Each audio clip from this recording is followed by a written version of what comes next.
Nabi mula Isra Mi'raj dekat belah dalam. Belah dalam mana? Dekat area kita tawaf tu. Nabi SAW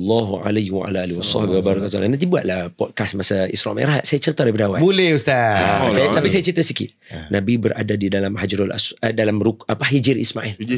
Nabi, Sayyidina Hamzah semua tengah lepak macam tu. Lepak tepi Kaabah je zaman tu Bukan tepi dalam. Kaabah.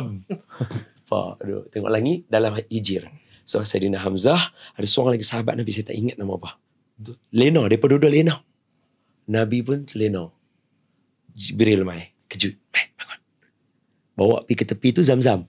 Okey. Baring sini. Belah dada Nabi. Situlah tu. Yang kita duk tawah, duk jalan tu situ.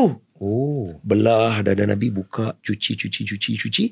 Panggil buruk mai. Tutup balik, panggil buruk mai. Dah ready? Okay, Muhammad, jom kita naik. Daripada situ. Dia kick off tu daripada situ. Hajarul Aswad, air Zam-Zam. Air Hajarul Aswad, ni air Zam-Zam kan? Hajarul Aswad ni air Zam-Zam punya area sini. Maqam Ibrahim. Tapi Maqam Ibrahim dulu kat tepi Kaabah. Sekarang dia pindah kat belakang pintu. Betul kan? Dia duduk situ. Area tu. Situlah Nabi kick off. Masya Allah. Situ buka sejarah clear dan Safiur Rahman Mubarak Furi pun ada. Nabi kick off situ. Cuba bayang kita duduk kat situ. Tengok langit yang sama, Nabi naik langit tu.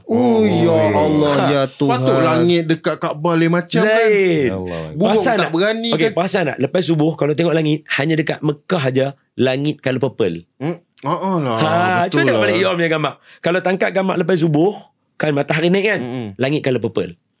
Mestinya.